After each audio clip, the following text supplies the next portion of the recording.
I was born in China at Canton province, 1946. And then our family moved to Hong Kong when I was 5 years old, right after the communists took over the country. After we moved to Hong Kong, we had nothing. Our family was so poor. That we were living in a very bad neighborhood. There's a lot of gangsters, drug dealers, hookers, and you name it, got everything. So I used to beat up on the gang, because they always want me to join them, and I didn't listen to them, and I fought back. I fought really hard to survive. So I almost got bleeding every day. So whenever I woke up, I just grab something to for defending myself, for protecting myself. So it means whenever I ran out of home, ran out of the alley, I got ambushed. I got some people, just trying to beat me up. I got to fight back. That kind of living. So I just feel, I was living in hell. But I have never given hope. I've never give up hope. He grew up in great poverty. His family were living out on the streets, and it was as I understand, as I talk with him, it was a Christian family back from the United States who sponsored him, that enabled him to be able to go to school and clothes and books and to be able to get an education. And I think over he's been very grateful for somebody giving him a hand up, and he's never forgotten that. And if you look in his films, you'll always see that he's rooting for the underdog, and I think that's why he puts so much passion, so much hard work into his films, because I think he's trying to repay a debt that he doesn't owe, but he's trying to get across the goodness out of his films to his audience. He's trying to give something back. Since our family was so poor, and my father was very sick, he got a TB, for 10 years. He was staying in the hospital, and my mother was working on a construction site, and to do every hard work for raising the family. And we have been homeless, for a couple of years. But my father, he always wanted me to have the better education, but they couldn't afford me to go to go to school. So, and I was lucky, since we were Christian, so that we have got the support from an American family. They sent some money to us and support me to go to school for 6 years. And they also support my younger sister and my younger brother as well. So I was so grateful. That's how I could get the proper education. At that time, there was two places I used to go. It's a theater and a church. So I whenever I got beat up or upset or whatever, I just ran into the theater. In the old time, the child watch the movie for free. They can pay, and sometimes I sneak it in to watch movies. So at that time, I've seen a lot of great musicals, like Wizard of Oz, Seven Brothers, Gene Kelly's, I Love Paris, that kind of thing. I was so fascinated about the musical and the cartoon as well. I love the cartoon.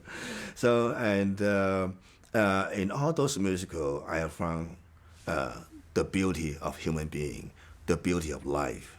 And I find a lot of love and hope from all those musicals. And I was so fascinated about the dance, the song, all the songs always have a lot of love. So, and I found my heaven, from all of the musicals. So that's why I have so much great influence from the musical at that time. Originally, I wanted to be an actor, a character actor. But, but at that time, in the year 60, All the Hong Kong actor was so tall, about 6 feet tall and handsome, and all those studio they never pay attention on the character actors, So since I realized I couldn't get any taller, and I didn't look as handsome as James Dean, so I give up. I give it up, so I better focus on making film, behind the camera. I mean, at the beginning, I didn't think I could be a filmmaker, because it was so tough. It was a tough business, and in the old times, if you don't relate to anyone in the business, you'll never have an opportunity to work in a film. So especially the people like us, because we always, criticize the Hong Kong film. The Hong Kong film was pretty bad at that time, and there's a lot of copycats. They copy the American film. They copy everything, So when I was 19 years old, fortunately, there was a studio manager who had studying from Italy, and he was very open-minded, and he was the first one who gave us the first opportunity to work in a studio. His name's Shen Jiawen, and then he hired us as to do the assistant director, script writer, something like that. And then after I worked with the studio, the cafe organization, the studio for a couple of years, and then they closed down, And I have a chance to meet with Chang Chet, which I have a long admire of his movies. I love his spirit. I love the way he make film, and he remind me of Sam Peckinpah. Chang Chet, he like to use a lot of slow motion, for the action moment, for the tragic moments. The way he did was so amazing. Mainly as I love the true spirit, from his film. Whenever Zhang Chet asked me to talk to the actors, to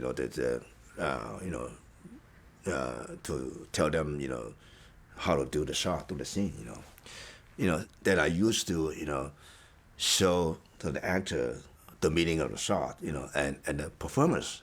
So I usually performed first, and I demonstrate the action, the emotion, the performance, and then the actors say, "Oh, you did better than us," And they found I could be a pretty good actor, So one time when Zhang Chet, he's going to do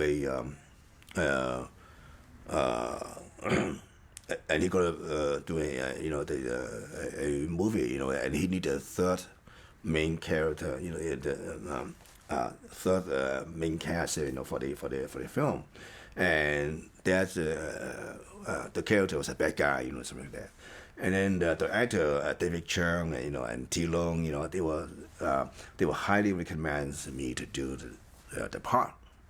Zhang Chet didn't say anything, and then David Chang, and they had hired the cameraman, the studio, and the makeup person, and tried to, do a screen test,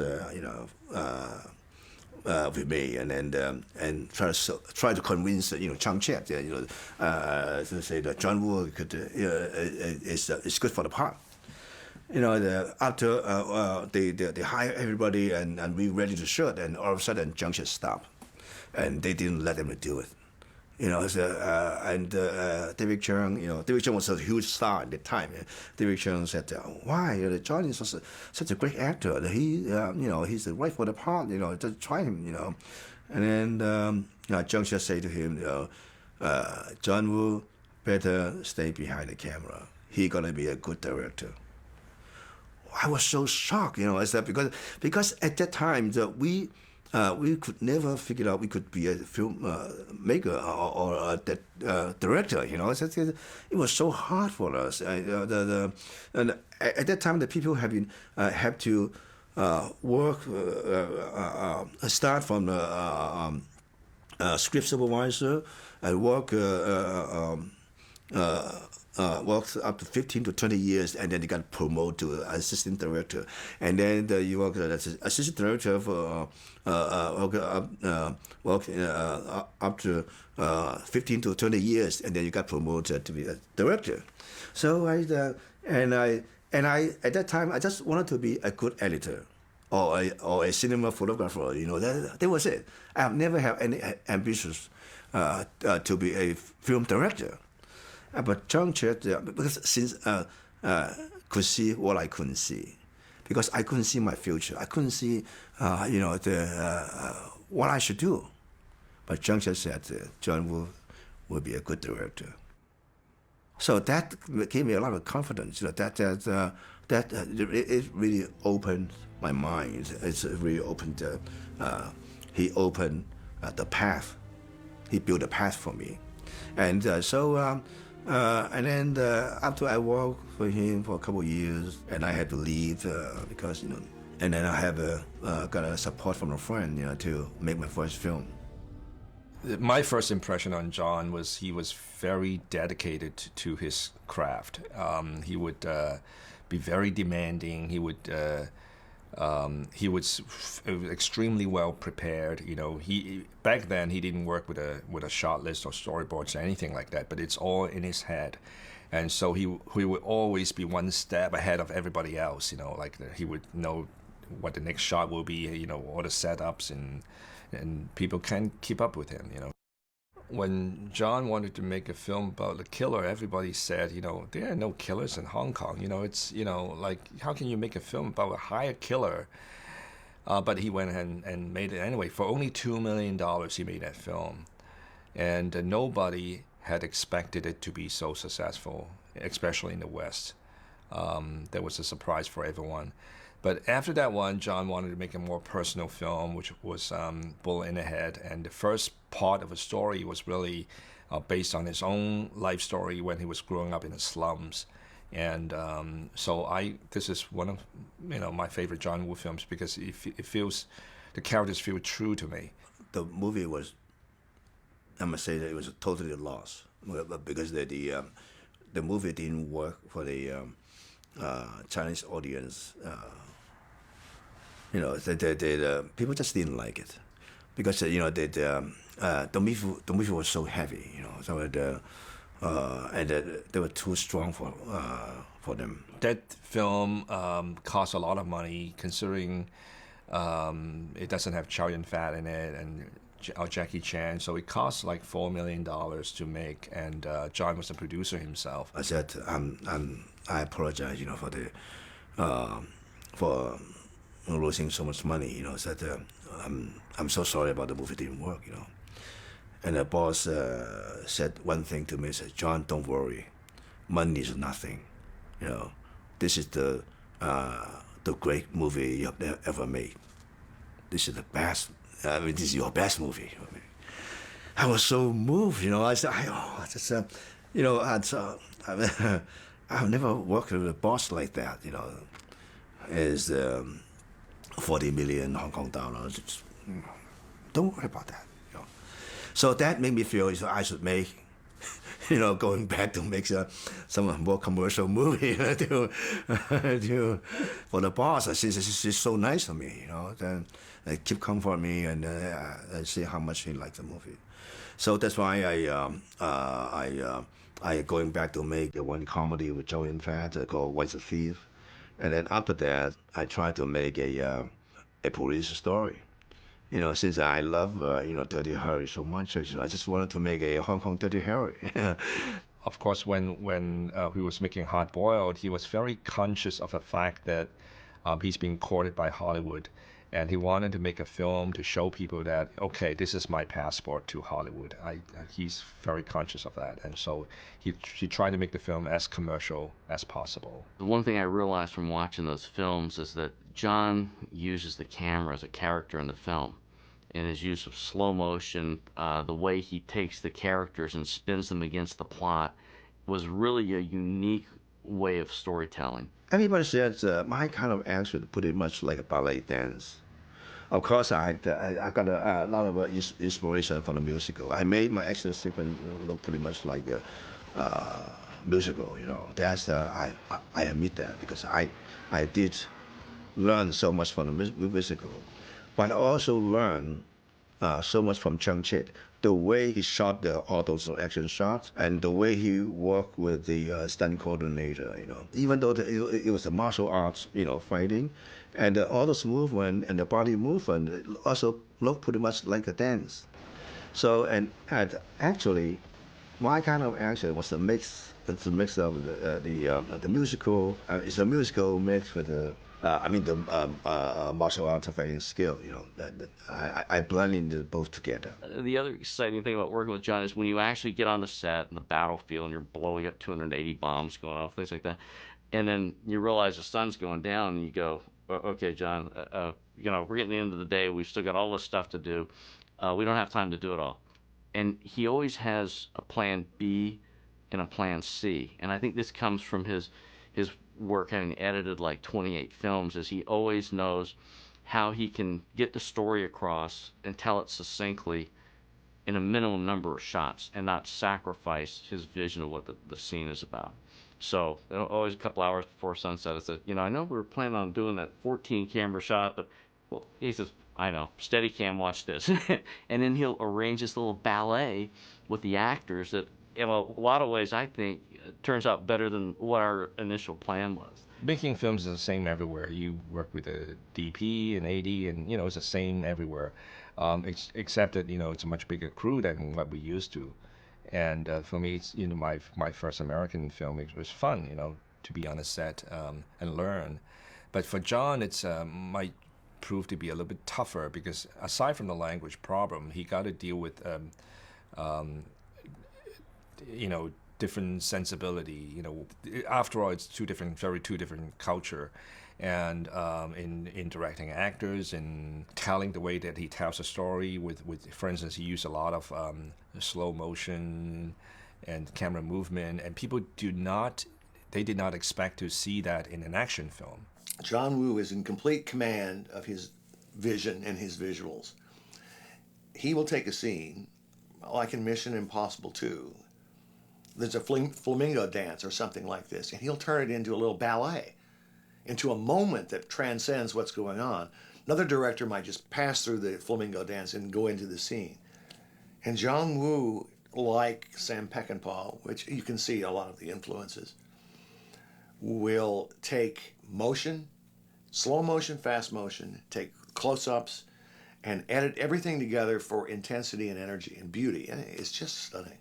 John is wired differently, and he has a unique perspective on the world. Like in Mission Impossible 2, I can remember John would be telling us, I want the car to come up and hit the back of the motorcycle, and then I want him to spin around and shoot back into the car. And these were just conversations we were having as we were talking, putting ideas out. And then Brian and I would talk later. He says, well, how are we going to take the car and hit in the back of it? I said, he had to be kidding, because if somebody ran into the back of the motorcycle, you'd knock the guy right off. And a couple of days later, John asked us, well, how are you coming with the idea of running in the back? I said, oh my gosh, he's serious. I'm going to figure this out. And so I said, John, physically, if the guy was, he put his hand on my shoulder. Oh, Arthur, don't worry, it's a movie. You'll figure it out. I always wanted to make some new action. So I wanted to top of another movie. I just wanted to top what I did before. John comes up with these spectacular ideas, and then the exciting parts become when you have to figure out the mechanics and the physics of it to make it work, not just as a rig, but to make it work in the story so it doesn't look hokey. I especially like the motorcycle, I like motorcycle because I always dreamed to make a Western. But I have never had a chance to make a Western. So that's why I was so fascinated about the motorcycle. I see motorcycle like a horse. So just like when I was making it Mission Impossible 2, I use a lot of motorcycle.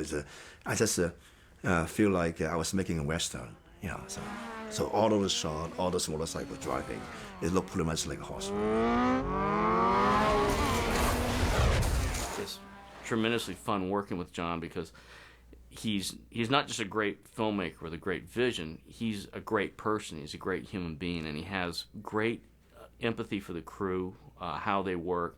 He cares about everyone. He's very quiet. He's very humble. He's very sweet. He's got a very gentle soul and a good heart. Very, very humble, very thankful for where he is in the business, and he treats everybody with great courtesy and respect, and he has great respect for the craft. John was a really nice man. He's very quiet. He'll describe things in sound effects sometimes to you. He'll just, the way he just, helicopter come down, da, da, da, da, da, da, bang bang, man fall. That's how he kind of tells stuff. It's a language thing. And he's just such a sweet man. He won't sit down if there's not enough chairs, even on the set. He'll give his chair up. He's just such a nice, polite man to be around that he makes you want to help him create his vision, just through it all, through his passion and through his niceness. You just become part of his team. And Terrence as well. Their motivations, so many films you go on and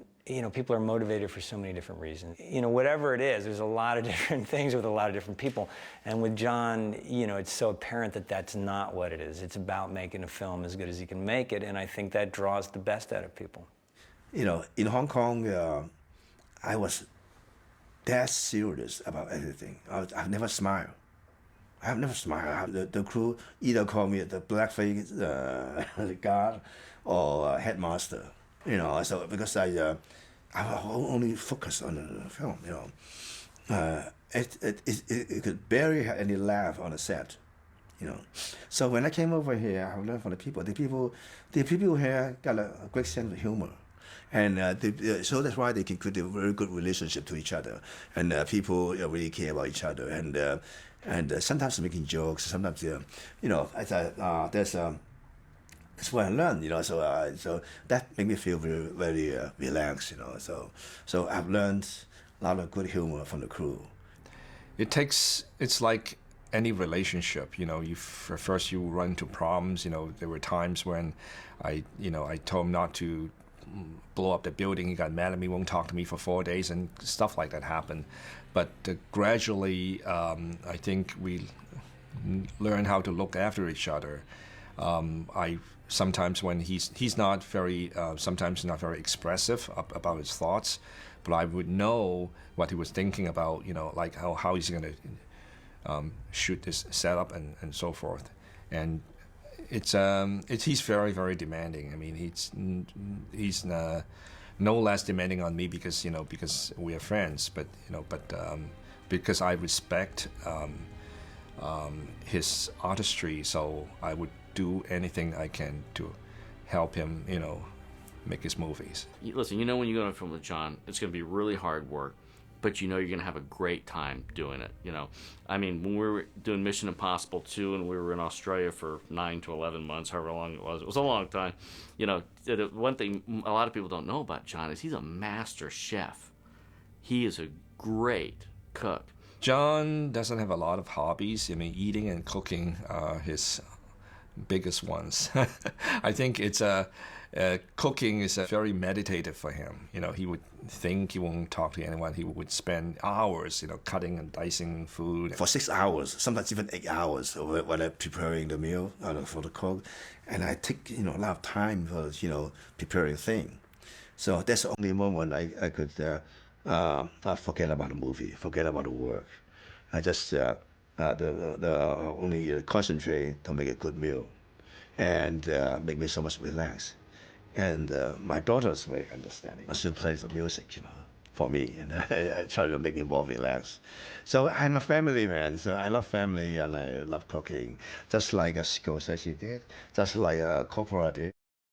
We've been in LA for 14 years. I think it's a great 14 years.